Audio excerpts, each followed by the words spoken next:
The sun was just climbing over the rooftops of my suburban street, painting the lawns and driveways in a crisp, golden light. I had just finished trimming the hedges in front of my home, the fresh scent of cut grass still lingering in the air, when I heard a knock at the door.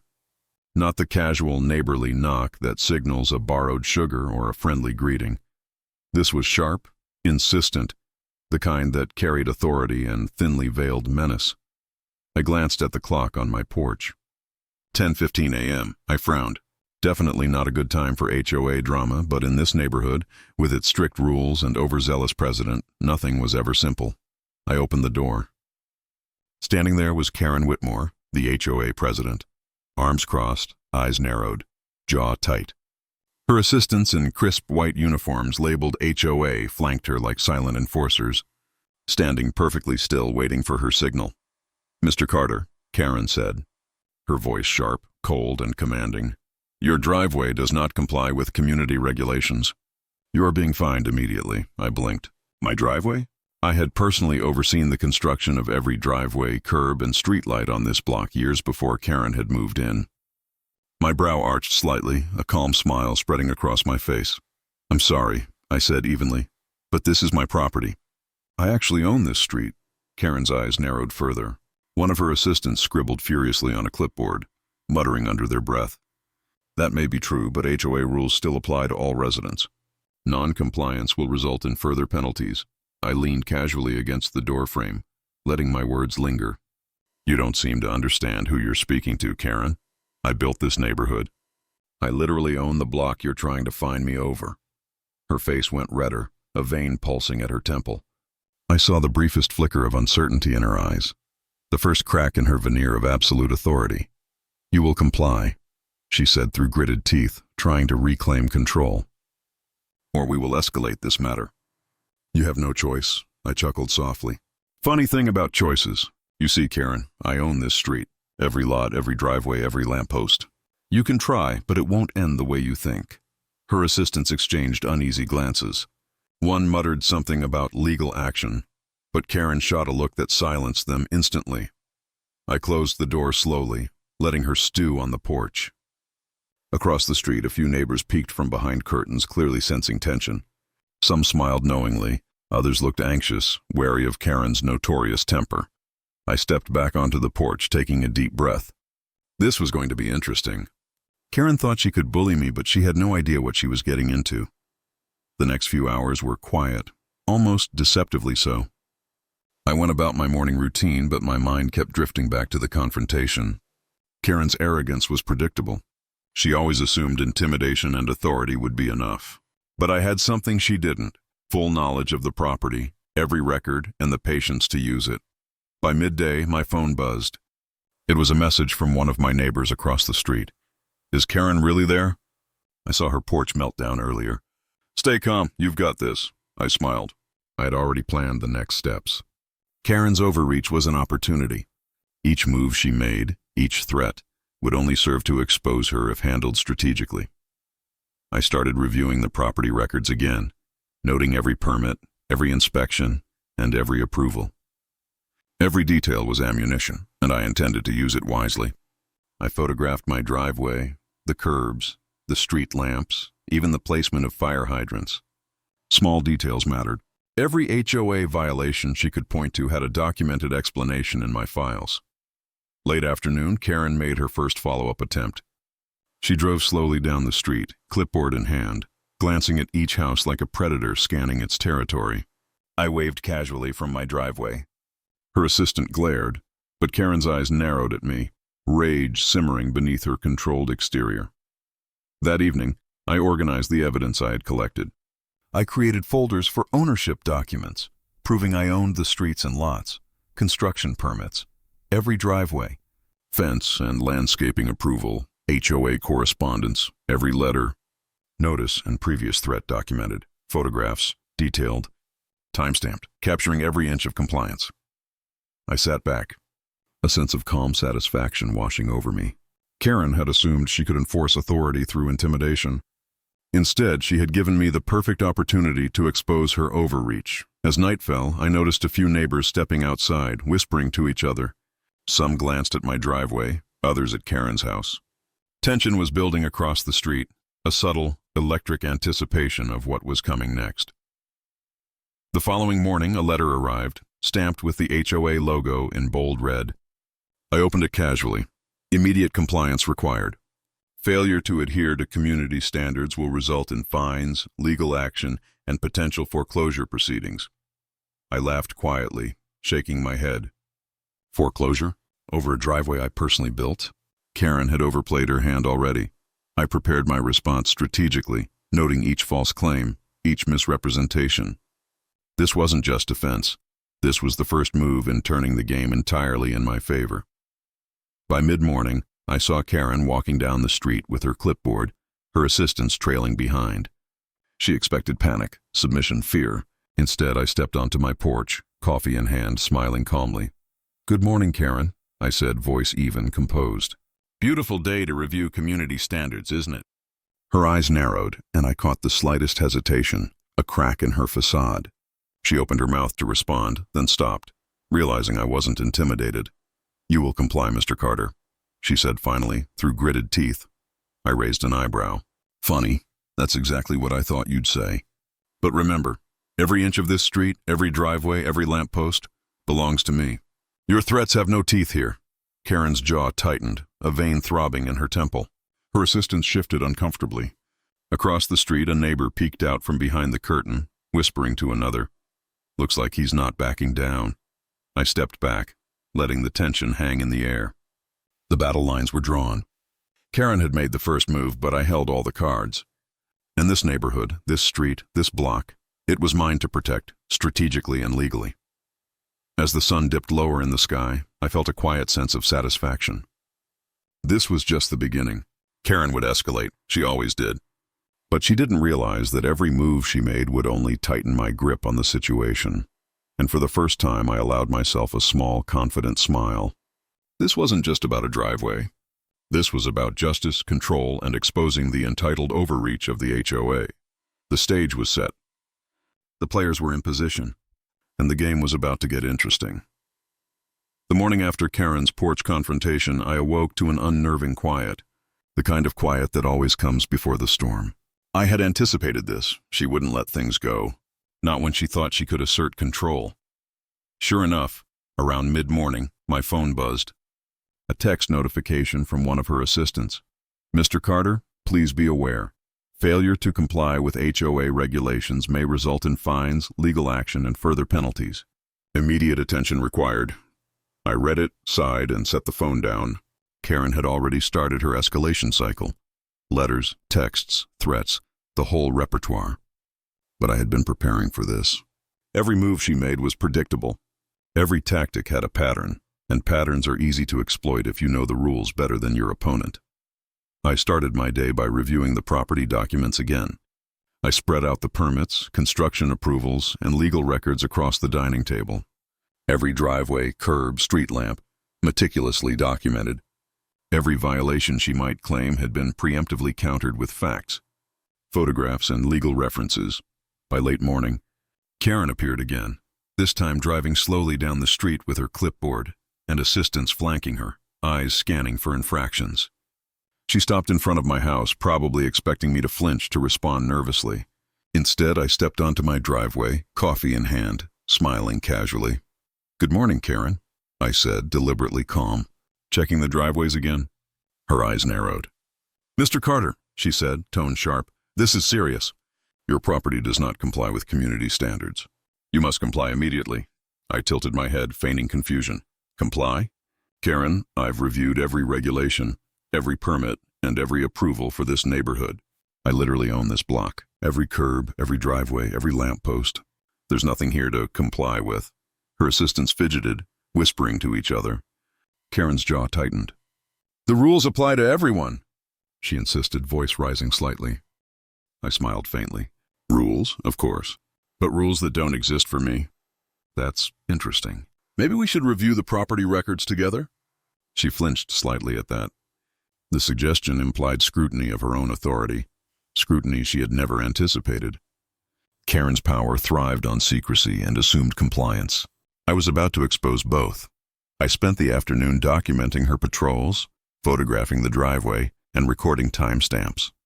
Every glance, every scribble on her clipboard, every whispered threat to neighbors was cataloged. By the time I was finished, I had hours of material that would serve as evidence if she escalated legally.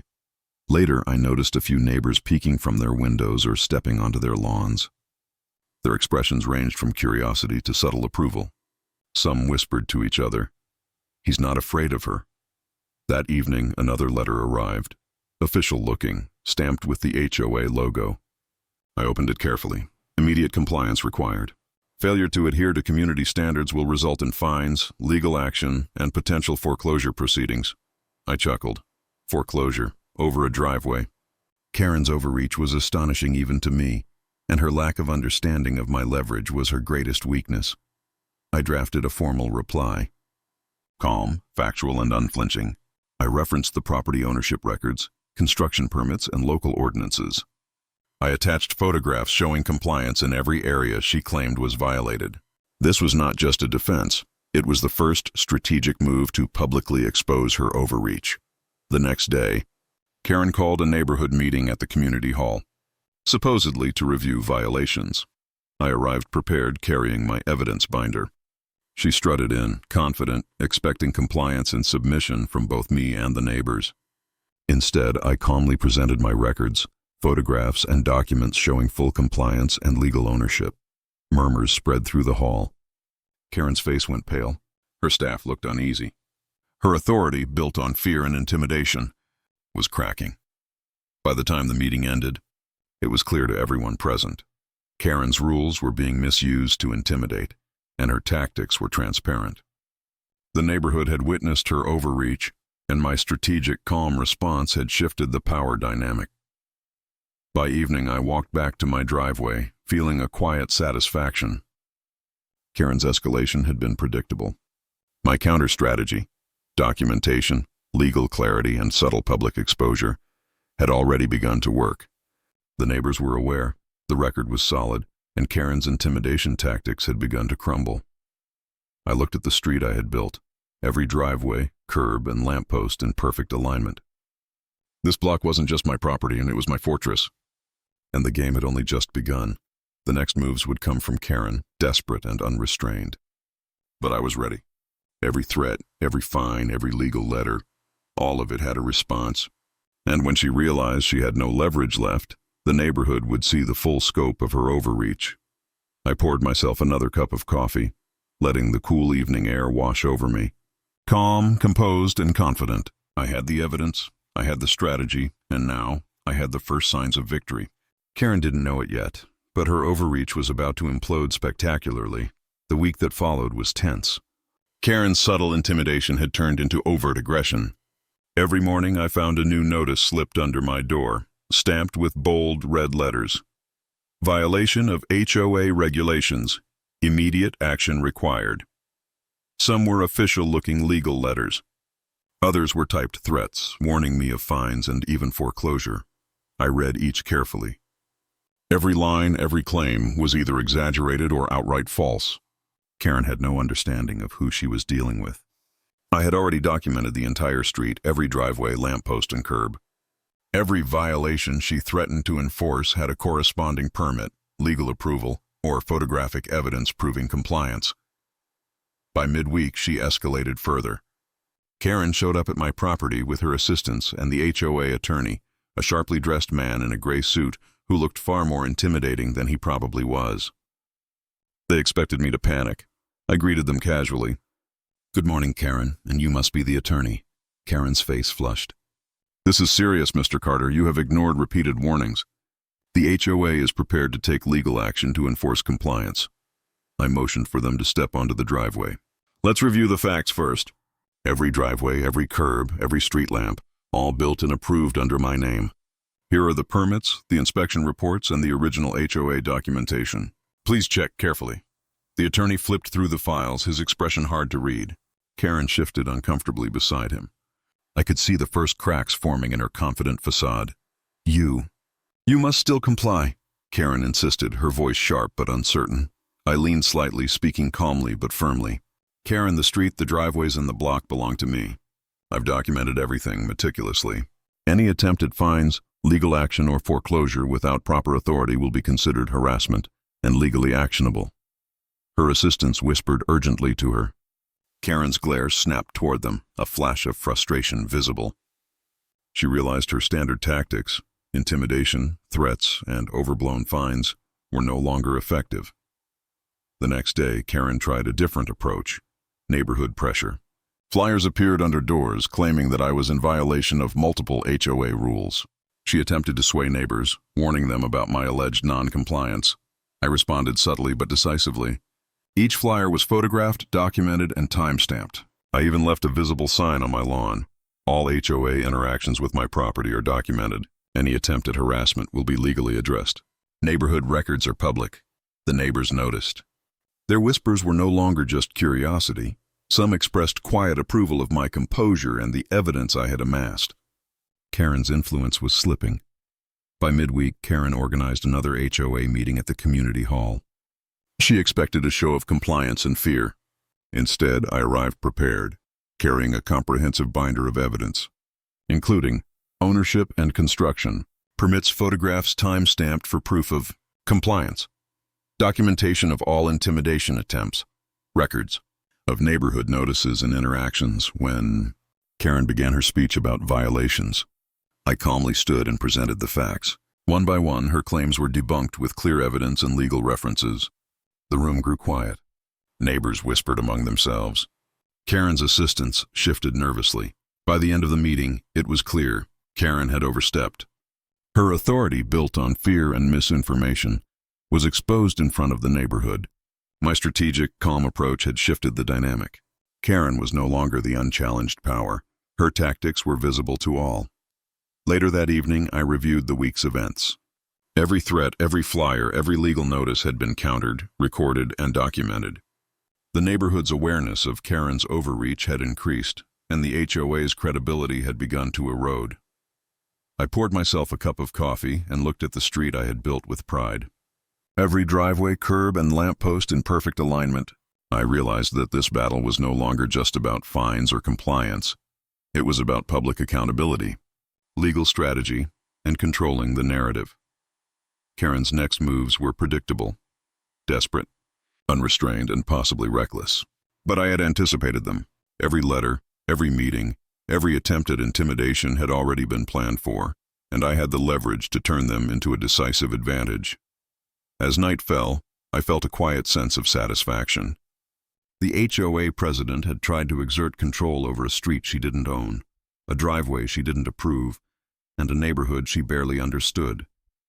And now she was on the defensive. The stage was set for the next escalation, Karen's final desperate moves. But this time I wasn't just defending. I was preparing to go on the offensive with full legal, strategic, and public support. The sun was bright and relentless over the suburban street, reflecting off freshly painted mailboxes and perfectly trimmed lawns. Normally this time of day meant calm. Neighbors jogging, kids riding bikes, sprinklers humming. But today the neighborhood felt charged, electric, almost anticipating conflict. Karen Whitmore had escalated. Gone were the subtle notes and flyers. Now she was orchestrating a full-blown public attack, claiming she was protecting the community from repeated violations. Her latest tactic? A scheduled HOA meeting in the community hall, where she intended to confront me publicly and shame me in front of the residents. I arrived early, carrying a thick binder of evidence, construction permits, street ownership documents, photographs, and records of every intimidation attempt, every detail meticulously documented. As I entered the hall, Karen's assistants noticed the binder and exchanged worried glances. Even she paused, realizing I had come prepared. Neighbors began trickling in. Some were curious, some wary, and some clearly skeptical of Karen's authority. Their eyes darted between Karen and me as we both waited for the meeting to start. Karen began with her usual fiery tone.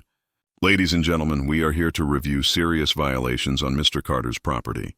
Repeated warnings have been ignored. Immediate compliance is required." I raised a hand, calmly, confidently. "Before we review anything, let's look at the facts." I began presenting the evidence. Ownership and property records proving I owned the street, driveways, and all related lots. Photographs showing every claimed violation was non-existent or fully compliant. Documentation of Karen's harassment, intimidation, and false claims. Neighborhood statements confirming my adherence to all community regulations. The room grew silent. A few neighbors whispered quietly, exchanging looks. Karen's assistants shifted uneasily. Her carefully cultivated aura of authority began to crack under the weight of transparent evidence. This can't be correct, Karen stammered, her face flushed. The rules? The rules apply to everyone, yes, I interrupted calmly. But the rules cannot be misused to intimidate a homeowner who is legally built and owns this neighborhood. We are here to uphold fairness, not fear. I noticed a subtle shift. Some neighbors were nodding discreetly. Others were recording the proceedings on their phones. Karen's public authority, built on fear and secrecy, was now being questioned openly. By the end of the meeting, it was clear. Karen's attempt at public intimidation had backfired. The neighborhood had witnessed the facts, her overreach, and my strategic, calm defense. She had expected submission and obedience, but she had received clarity, transparency, and undeniable proof instead. After the meeting, I walked back to my driveway, letting the sunlight hit every inch of the street I had built. Every curb, every streetlight, every driveway was perfectly in place, a testament to ownership and meticulous planning. Across the street, I noticed a few neighbors nodding subtly in approval, others giving small smiles of encouragement. Karen, meanwhile, was seething. I knew this because her assistants whispered urgently as they packed up. Her aura of control, the very thing she had relied on for power, was diminishing visibly. Over the next few days, Karen attempted other forms of public pressure. Flyers, whispered warnings to neighbors, and subtle social manipulations designed to isolate me. But I was ready. Every interaction was documented, photographed, time-stamped, and filed. Each attempt she made fed directly into the narrative of her overreach, which I planned to use strategically. By the end of the week, Karen's efforts to control perception had failed. The neighborhood had seen the truth. Her threats were hollow, her authority contingent, and her tactics transparent. I spent the evening reviewing my records and mapping out the next steps. Karen's desperation would only increase from here, likely escalating into legal threats or even more aggressive personal confrontations. But I had anticipated every move. I wasn't just defending anymore. I was strategically positioning for the ultimate counterattack. As night fell, I stepped onto my driveway and looked at the block I had built with pride. This wasn't just a property dispute anymore. It was a battle of authority, fairness, and truth. Karen had started the fight with intimidation. I would finish it with strategy, evidence, and public transparency. The game was far from over, but for the first time, the power on this street was no longer in her hands. The following Monday, the tension on the street was palpable. Karen had clearly realized that her public intimidation had failed. Gone were the subtle threats and veiled warnings. Now she was escalating to full legal action. I arrived home to find a stack of letters on my porch, all stamped with the HOA seal, each more aggressive than the last. Non-compliance with community regulations, one read. Immediate fines will be applied, and legal proceedings initiated if violations are not rectified. Another warned of potential foreclosure and penalties. I sat at my dining table calmly reviewing each letter. My binder of evidence was open beside me, containing every permit, inspection report, and document proving ownership and compliance. Every threat she had made had a counterpoint, meticulously documented. By mid-morning, Karen herself arrived, flanked by her assistants and the HOA attorney. Their suits were sharp, their expressions rehearsed, authority personified. They expected fear. I offered a casual smile. "Good morning, Karen, and you must be the attorney," I said evenly. Karen's face was red with frustration. "Mr. Carter, your continued non-compliance leaves us no choice. The HOA is prepared to take legal action immediately." I gestured to the driveway. "Shall we review the facts first? Here are the permits, photographs, property ownership records, and legal approvals. Every inch of this street, every curb, every lamppost, every driveway, all fully documented and compliant." The attorney flipped through the binder silently. Clearly impressed by the depth of documentation, Karen's assistants exchanged nervous glances. Karen tried to speak, but the weight of undeniable evidence held her tongue. You must still comply, she stammered. I leaned in slightly, calm but firm. Karen, your threats of fines, legal action, or foreclosure are baseless. Every claim has been disproven. Any attempt to escalate without proper legal standing will be considered harassment and subject to immediate legal consequences. Her assistants whispered urgently, trying to regain composure. Karen's jaw tightened. She realized her standard tactics, intimidation, fear, and falsified fines, were no longer effective. Later that day, Karen attempted another tactic, neighbor manipulation. Flyers appeared under doors, warning residents about my alleged violations, implying I was undermining the community. I countered immediately. Photographs of the flyers were documented, time-stamped, and filed. I even posted a visible notice on my lawn. All HOA communications with my property are documented. Any harassment or misinformation will be addressed legally. Neighborhood records are public, the neighbors noticed. Some nodded in approval. Some discreetly recorded the situation on their phones. Karen's influence and control over perception were slipping. By midweek, Karen called another HOA meeting, hoping a show of numbers would intimidate both me and the community. I arrived early, binder in hand, fully prepared. Karen opened with her usual fiery speech. We are here to review serious violations on Mr. Carter's property. Immediate compliance is required.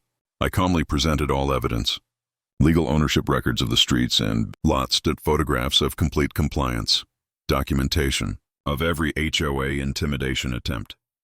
Statements from neighbors affirming my adherence to all regulations. The room fell silent. Karen's assistants shifted nervously. Some neighbors whispered, clearly impressed with the clarity and depth of my preparation. Karen, who had relied on fear and secrecy to control situations, found herself publicly exposed. This can't be correct, Karen sputtered. The facts are clear, I replied evenly. Rules are important, but they cannot be twisted to intimidate or harass. Every resident here can see the evidence. By the end of the meeting, Karen's authority was visibly diminished. Her public attempt to assert control had failed spectacularly. I had demonstrated, with clarity and calm, that her tactics were ineffective against preparation, transparency, and documentation. That evening, I reviewed the week's events, mapping out next steps. Karen's escalating desperation would likely include more aggressive legal threats, attempts to manipulate neighbors directly, personal visits aiming to intimidate further. But I had anticipated each. Every threat, every attempt at control had already been documented, time-stamped, and countered. I was no longer just defending, I was strategically positioning to turn the tables decisively. Stepping onto my driveway, I looked at the street I had built with pride. Every driveway, curb, and lamppost reflected ownership and order. Across the street, some neighbors offered subtle nods of approval. The neighborhood had begun to see the truth. Karen's overreach was transparent, and my response was meticulous and effective. The next phase would require patience, strategy, and timing. Karen's desperation would increase, but I was ready. The game was shifting. The block I had built, which she had tried to dominate, was now a fortress of evidence, authority, and strategy. And for the first time, I allowed myself a quiet, confident smile. This wasn't just about the driveway anymore. This was about justice, transparency, and reclaiming the neighborhood from entitlement and intimidation. The week after the legal showdown began quietly, almost deceptively so. But I knew better. Karen's arrogance and entitlement were a volatile mix. Every calm day was just the prelude to a storm. Late Tuesday morning, I noticed a black SUV slowly rolling down the street. Karen was inside, her assistants flanking her, scanning every driveway, every curb, every lawn. The glare from her eyes was unmistakable. This was personal now. She had realized that public and legal intimidation had failed, and she needed to reassert control by any means necessary. By mid-afternoon, a letter appeared under my door, hand-delivered by a process server. Its contents were alarming. It was an official legal notice claiming continued violation of HOA regulations and threatening escalated civil action, fines, and possible foreclosure. The language was intentionally aggressive, designed to intimidate. I calmly set the letter on the dining table and reached for my binder. Every prior interaction, every prior letter, every single claim Karen had made was documented meticulously. This wasn't just preparation, this was ammunition. Later that day, Karen appeared in person, standing at my driveway with her clipboard. Her assistants hovered behind her, whispering instructions. I walked out to meet her, coffee in hand, calm and collected. "Good afternoon, Karen," I said, voice even. "I see the HOA is busy today." Her face flushed red. "Mr. Carter, you will comply. These violations cannot be ignored. We are prepared to take action, legal and otherwise." I leaned slightly against my car, casually flipping through a set of printed documents. "Karen, every violation you've claimed has been documented as false or irrelevant. Every inch of this street, every driveway, every lamppost, all under my ownership and approved by the proper authorities. You may threaten legal action, but the facts don't change." Her assistant muttered something, clearly uneasy. Karen's gaze snapped toward them, a flash of panic in her otherwise fiery glare. It was subtle, but I noticed it. She was losing control. Over the next few days, Karen attempted more personal attacks. Flyers appeared under doors, warning neighbors about my alleged non-compliance. She whispered to community members, trying to stir doubt and resentment. She even tried to block my access to the community amenities, claiming that residents in violation couldn't use the pool or clubhouse. I responded calmly but decisively. Each flyer and warning was photographed and documented. Statements from neighbors witnessing Karen's manipulation were collected. Notices denying access to amenities were countered with legal documentation proving my ownership and rights. The neighborhood began to notice. Curious whispers turned to subtle support. Some neighbors started discreetly recording Karen's interactions, and the air on the block was charged with tension. Karen had underestimated the power of community transparency. By midweek, Karen attempted her most aggressive personal tactic yet. She confronted me directly at my front yard while I was watering the garden. Her voice was sharp, almost shrill, and she attempted to intimidate me into compliance. "You will follow HOA rules, Mr. Carter, or face the consequences," she barked. I paused, watering can in hand, and smiled calmly. "Karen, I've reviewed every rule, every permit, every requirement. I comply with all regulations, but your threats, your intimidation, they're documented. Every word, every action, every flyer, recorded, photographed, and time-stamped. You are running out of options." Her face went red, her hands trembling slightly. I could see the frustration and desperation building. This was the first visible crack in her otherwise intimidating persona. The turning point came when one neighbor, Mrs. Dalton, quietly approached me with her phone. "I've been recording the flyers and your interactions with Karen," she said. "If you need evidence, I've got it all," I smiled. The neighborhood was quietly rallying. Karen had thought she could isolate me, create fear, and manipulate perception. Instead, she had inadvertently united the community around truth and transparency. By Friday, Karen attempted another HOA meeting, hoping sheer numbers and authority would intimidate me. I arrived early, binder in hand, confident and prepared. When she tried to speak, I calmly presented all prior legal notices, HOA correspondence proving false claims, neighborhood witness statements, photos and permits for every alleged violation. The room went silent. Karen's staff looked uneasy. Neighbors whispered, some nodding, some recording the proceedings. Karen's aura of authority, built on fear and misinformation, had crumbled under clear, calm evidence. By the meeting's end, Karen was visibly defeated. Her desperate attempts at personal attacks, intimidation, and misinformation had failed. I had countered every move with strategy, documentation, and calm authority. That evening, I walked the length of my street, sunlight casting long shadows over the driveways and curbs I had built. The block looked perfect, orderly, and mine. Across the street, neighbors waved quietly, acknowledging the unfolding truth. Karen's control was slipping and her desperation was growing. I knew the next moves would be critical: legal escalation, HOA board meetings, and potentially public exposure.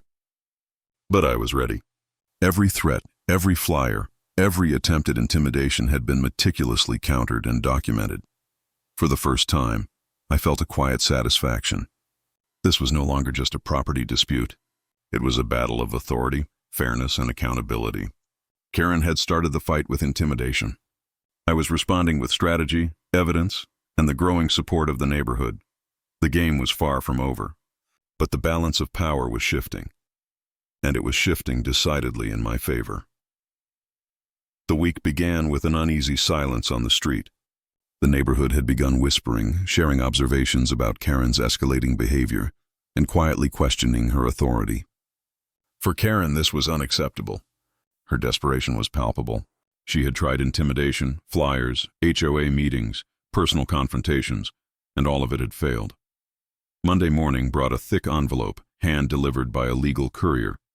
It was a formal civil complaint, claiming repeated violations, demanding fines, and threatening immediate legal action.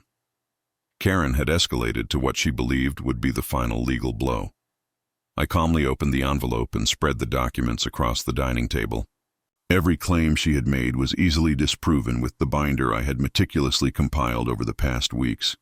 Ownership documents, construction permits, photographic evidence, HOA correspondence, timestamps. Every possible angle had been covered. By mid-morning, Karen herself arrived, flanked by her attorney and assistants. They expected submission, fear, perhaps confusion. I greeted them casually. "Good morning, Karen. And you must be the attorney," I said evenly, voice calm. Karen's jaw tightened. "Mr. Carter, this is your final warning. Immediate compliance with HOA regulations is required or legal action will proceed." I gestured toward the driveway. "Shall we review the facts first? Every claimed violation is documented as false or irrelevant. Every driveway, curb, and lamppost, all under my ownership and legal approval. Any legal action taken without proper authority will be considered harassment." Her attorney flipped through the binder silently, unable to refute the depth of preparation. Karen's assistants looked nervously at each other, realizing this strategy might have backfired spectacularly. "You must still comply," Karen insisted, voice faltering slightly. "Karen," I replied calmly, "the facts speak for themselves. Threats, fines, or lawsuits are ineffective when transparency and evidence are absolute. Every step you've taken has been documented. You are running out of options." By midweek, Karen attempted one last public maneuver. She scheduled a high-profile HOA meeting at the community center, intending to shame me in front of every resident. Flyers went out announcing the meeting, trying to rally support against me. I arrived early, binder in hand, prepared for the final confrontation. Neighbors began arriving, curious and cautious, some clearly skeptical of Karen's motives. When Karen began her speech, fiery and accusatory, I calmly stood and presented the full evidence: legal property ownership documents, permits and approvals for every driveway, lamppost and curb, photographs, and timestamps proving compliance, documentation of every intimidation attempt and false claim, witness statements from neighbors confirming my adherence to all regulations. The room fell silent. Murmurs spread. Karen's assistants shifted nervously. Some neighbors discreetly recorded the proceedings on their phones. Her carefully built aura of authority, designed to intimidate, was crumbling before everyone's eyes. Karen tried to speak again, but I interjected calmly. "Authority is not built on fear, Karen. It is built on transparency, fairness, and accountability. The facts here are clear. Your claims are baseless, and your actions are visible to everyone." By the end of the meeting, Karen's desperation was fully exposed. Her attempts at intimidation, public pressure, and legal threats had failed spectacularly. The neighborhood had witnessed her overreach, and my calm, strategic approach had completely shifted the balance of power.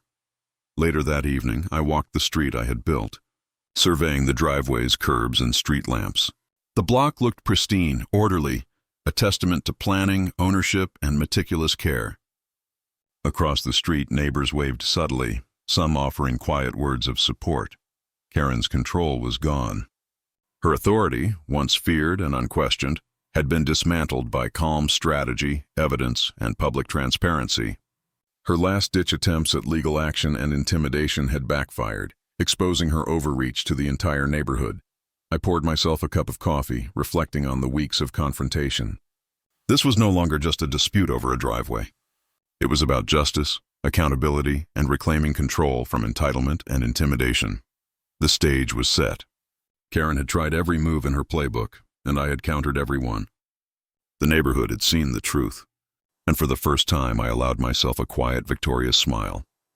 The game wasn't over, but the outcome was now undeniable. Karen Whitmore, the overbearing HOA president, had lost control of the street she thought she ruled. The street was unusually quiet that morning, the kind of silence that always precedes a storm. I knew Karen's desperation had reached its peak. Her threats had failed, public intimidation had failed, legal maneuvers had failed, but she was not ready to concede. By mid-morning, I noticed a flurry of activity across the street. Karen had organized another HOA gathering, this time at my front yard, under the guise of an inspection. Her assistants, armed with clipboards, cameras, and a small entourage of overzealous neighbors, were ready to document any perceived violation. I stepped onto my driveway, calm as ever. Coffee in hand, I surveyed the approaching chaos. The street I had built, every driveway, curb, lamppost, gleamed under the morning sun, a testament to ownership, preparation, and patience. Karen arrived, face flushed, jaw tight, her aura of authority now fraying at the edges. "Mr. Carter," she barked, "we are here to enforce HOA regulations." "Non-compliance will no longer be tolerated," I smiled. "Karen, every claim you make has already been documented, disproven, and countered. Your attempts at intimidation have been recorded, photographed, and time-stamped." "You have no legal or moral ground here," her assistants whispered urgently. Karen's face twisted in frustration. It was clear she was realizing, finally, that the neighborhood, the legal records, and the public eye were all aligned against her. The neighbors had started gathering naturally, curious and concerned.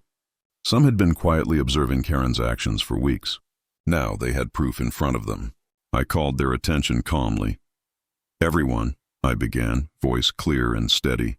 "These streets, these driveways, and this neighborhood were built and legally approved. Any claims of violation are baseless. Every step Karen and her HOA staff have taken has been documented and disproven. I stand here with transparency, evidence, and the support of this community." A murmur ran through the crowd. Phones were raised. Some recorded the confrontation. Others nodded in quiet approval. Karen's carefully orchestrated performance of authority began to crumble in real time. I opened my binder and began walking through the evidence systematically. Legal property records proving ownership of streets and lots, construction permits, inspection approvals, and HOA documentation, photographs of every claimed violation, time-stamped and verifiable, flyers, letters, and messages sent by Karen and her assistants, neighborhood witness statements confirming my adherence to rules. Each piece of evidence was met with quiet acknowledgement, whispers of, "I didn't know." And finally, someone is standing up to her. Karen's assistants grew increasingly uneasy. Karen herself was nearly speechless, realizing that every last tactic had been neutralized. By mid-afternoon, Karen attempted one final maneuver, an aggressive demand for immediate removal of unauthorized landscaping and non-compliant structures. She expected panic, submission, maybe confusion. I calmly pointed to the permits and inspection reports. "Karen, these were approved under your own HOA regulations years ago. Every structure, every plant, every driveway is fully compliant. Any attempt to enforce your personal vendetta will be publicly documented and legally addressed." Her face went pale, the strain of weeks of failed intimidation evident. For the first time, she faltered in front of the neighborhood. Her assistants exchanged nervous glances. Some neighbors whispered quietly, now actively siding with me.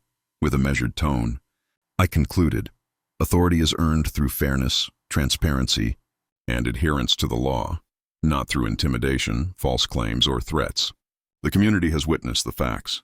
Your overreach ends here. The crowd erupted in quiet applause. Some neighbors came forward to shake my hand, offering words of support and gratitude. Karen's aura of dominance had completely dissipated. The neighborhood had recognized the truth, and I had strategically ensured that it could not be ignored. That evening, the street felt calm, almost serene. Every driveway, every curb, every lamppost reflected ownership, order, and justice. Across the street, neighbors waved, smiled, and offered quiet words of encouragement.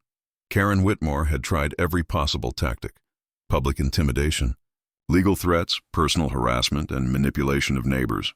Each had been met with preparation, transparency, and calm strategic response. She had been exposed, and the neighborhood had seen her overreach clearly.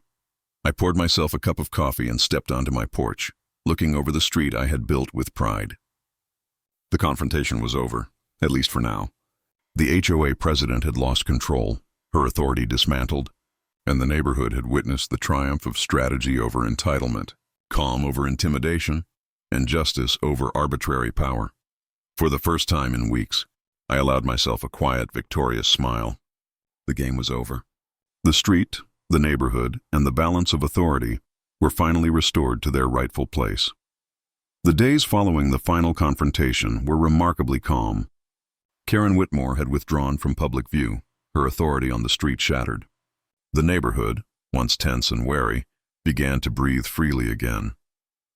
I spent the morning walking along the block, surveying the driveways, curbs, and street lamps I had built and maintained.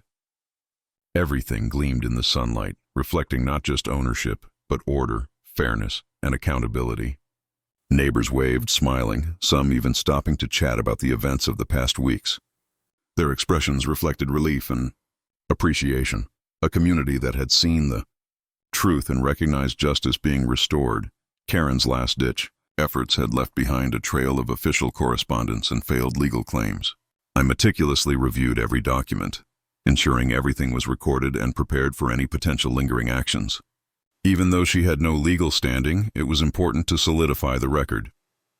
By midweek, I received messages from several neighbors expressing gratitude. Some offered statements supporting my position, emphasizing Karen's misuse of HOA authority and her intimidation tactics. One neighbor even said, "We all knew she was overstepping. But seeing you calmly handle it all has shown us what fairness looks like." I realized then that the battle had been more than just about driveways or legal disputes. It had been about restoring trust, transparency, and balance to a community that had long been subjected to entitlement and fear. Karen, meanwhile, was quietly retreating. Her last public attempt to assert control had failed so completely that she became a topic of whispers in the neighborhood. Not of fear, but of disbelief and ridicule. Her credibility as HOA president had been irreversibly damaged. By the end of the week, the HOA office itself began to show cracks. Residents questioned her decisions, challenged unnecessary fines, and requested documentation, all of which highlighted her previous overreach. The neighborhood had collectively reclaimed authority and awareness, ensuring that no future misuse of power could go unchecked. One afternoon, I organized a small informal gathering on the block. Neighbors came together to discuss community improvements, share ideas, and celebrate the regained sense of fairness. The atmosphere was light, cheerful, and collaborative, a stark contrast to the tension of the past weeks. Karen predictably was absent. Attempts to contact her or issue further threats went unanswered. The balance of authority had shifted completely. What remained was a neighborhood empowered by clarity, evidence, and transparency, with the knowledge that intimidation and entitlement had no place in a fair community. As the sun set, casting a warm glow over the street I had built and protected, I reflected on the ordeal. Every threat, every legal maneuver, every attempt at manipulation had been met with calm strategy, evidence, and transparency. Karen had tried to wield fear as a weapon, but it was the truth and preparation that ultimately prevailed. The street, once a battleground of entitlement and intimidation, had been restored. Neighborhood residents were free to live without fear of arbitrary fines or threats. And Karen Whitmore? She had been exposed for what she truly was, an overreaching, entitled HOA president whose power crumbled in the face of justice and preparation. I took a deep breath, savoring the quiet triumph. The neighborhood was safe, the community aware, and the balance of authority restored. For the first time in weeks, the tension lifted completely. The game had been long, strategic, and intense.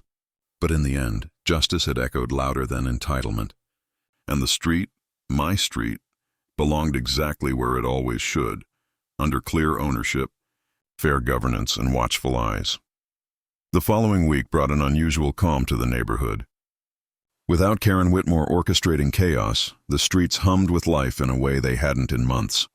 Children rode bikes, sprinklers danced in sunlight, and neighbors casually chatted across fences, a stark contrast to the tension of the past weeks.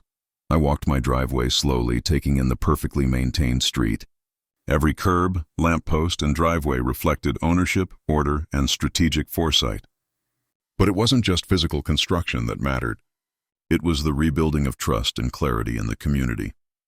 News of Karen's overreach had spread quietly through the HOA. Complaints against her had piled up, and her credibility had plummeted. No neighbor would blindly follow her directives anymore. The once feared HOA president had become a cautionary tale of entitlement unchecked. I received a few messages from neighbors, thanking me for handling the situation with calm, clarity, and integrity. One elderly neighbor said, "We all feared fines and harassment for months, but you showed what it means to stand firm without losing composure. Thank you for restoring fairness."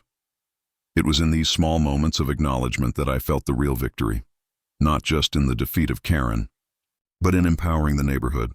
Karen, predictably, made no further appearances. Attempts at contacting her for HOA business went ignored.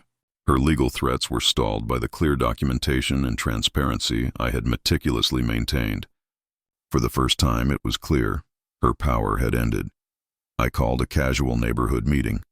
Nothing formal, just an opportunity to reconnect and celebrate our regained sense of fairness. Neighbors came together, sharing stories, laughs, and ideas for improvements. It wasn't about me anymore. It was about the community reclaiming its voice. We discussed minor renovations, gardening projects, and even a new community mailbox system. The atmosphere was light and collaborative. The shadow of HOA intimidation had lifted, leaving space for trust, openness, and shared responsibility. That evening, I stood on my porch, looking down the street I had built and defended. The sun cast long golden shadows over the driveways and curbs. Everything gleamed with a sense of order and accomplishment. The house across the street was quiet, neighbors were peaceful, and the once dominant Karen Whitmore had faded into irrelevance. I sipped my coffee and reflected. The battle had been long and challenging. Legal threats, personal attacks, neighborhood manipulation, she had thrown everything at me. But preparation, documentation, calm strategy, and public transparency had turned every attack into evidence of her overreach. The real victory wasn't just about winning against Karen. It was about restoring balance, fairness, and awareness to a community that had been dominated by entitlement. The neighborhood had learned to see through intimidation, and I had learned the value of calm persistence, strategic foresight, and meticulous preparation. As night fell, the street grew quiet and serene. The lights along the curbs and street lamps I had installed cast a soft glow. I felt a sense of closure. The game had been long, the battle intense, but justice had echoed louder than intimidation. The HOA president had tried to assert control, to dominate and intimidate. But the truth, preparation, and community awareness had prevailed. For the first time in weeks, the street, the neighborhood, and the balance of authority were secure, and the residents could finally enjoy peace. I finished my coffee and set the cup down.